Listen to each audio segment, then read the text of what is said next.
Hey, this is Kymba, and here are today's best bits from Clairsy, Shane and Kymba on Mix 94.5. Let's be honest, he should have won American Idol back in 2009, this bloke.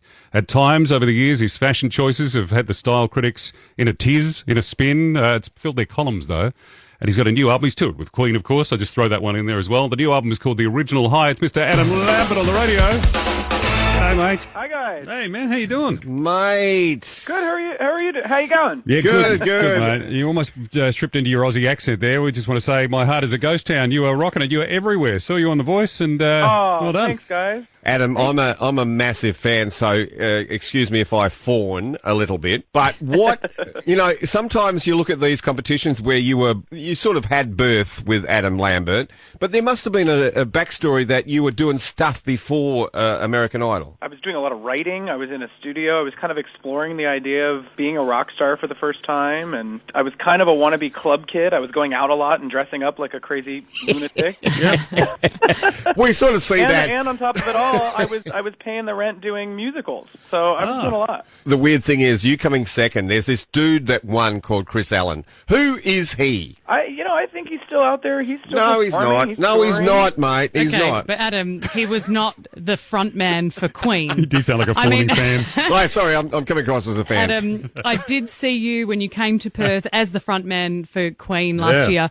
Brilliant performance, just fantastic. Can I ask you thank about you. the guys? Like, what's it like working with Brian May and Roger Taylor? I mean, these guys are rock legends. You know what? They are legends, and before we did this big tour last year, I had worked with them over the last couple of years on a couple of one-offs.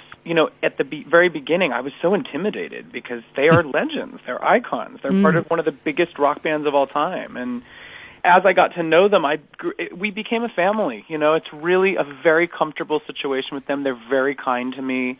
We trust each other, and we have a lot of fun on stage. Man, if I can do a wind back to, let's go back 7 years, 2008. If I'd said to you, Adam, within a couple of years, you're going to be standing next to Gene Simmons and Paul Stanley of KISS. Carlos Santana will be, a few inches away from you. You'll be interviewed by Oprah and Ellen, and then you tour with these legends from Queen. What would you have said back to me at that stage? I would have said, BS, man. Yeah.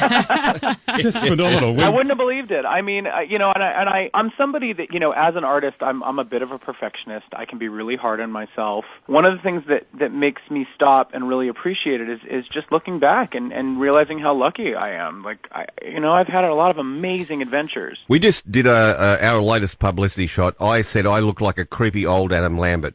I'm not the guy. Middle-aged version. Not because there's anything wrong with the Adam Lambert bit. No, I wanted to be you, but somehow I come across as being a little bit different. It doesn't work. Do you propagate your own, fashion? Do you have some dude looking after you? How does that work? No, I do most of it myself, actually. I mean, every once in a while, if there's certain projects that come up, I'll work with a stylist to grab some new clothes and stuff. But most of this is me. Yeah. This is your third studio album. Do you think that because of the experiences you've had and the people that you've performed with and you've met, that your musical influences have changed since the first album? I think as far as a singer, being a singer, I think I've kind of discovered new parts of my voice on this album and kind of, I don't know if it's just experience and also being comfortable in the spotlight, but I think also I've gotten to a place where I don't feel like I have as much to prove as far as what I can do, like with the voice, but I feel like now the thing that I'm trying to get out there and really express to people is what I can feel, and how I can make you feel, So, as we wrap up, Adam, we just wanted to say, Shane and I often talk about, and Kymba as well, we talk about our real lives away from work. What's one thing that people may not know about you that you do to relax when you want to chill in your real life? I don't think there's anything anybody doesn't know. That's I'm such an open book. We can't wait to see you in Australia, mate. Do you love Australia or what? I love it down here. You guys just have such a great energy. It's a great. Everybody seems so happy here. It's really refreshing, and I always have a great time when I come down here. I love the audiences here. Everybody's so open and just wants to have a good show. And I think in January when I come back with the Original High Tour, I haven't gotten to the drawing board yet and figured out exactly what I'm going to do with the show, but I'm really excited to do something fresh and to give people something new to look at. We have heard your Aussie accent before, mate, and I know that you get asked a lot, but could you please say Clairsy, Shane and Kymba in your Aussie accent? My Aussie, I don't have an Aussie accent. I know how to say like one thing. Go for it. What is it? How you going? That was it. That was what I heard. How you going? Hey, thanks, man. Good to talk to you. All the best. different hours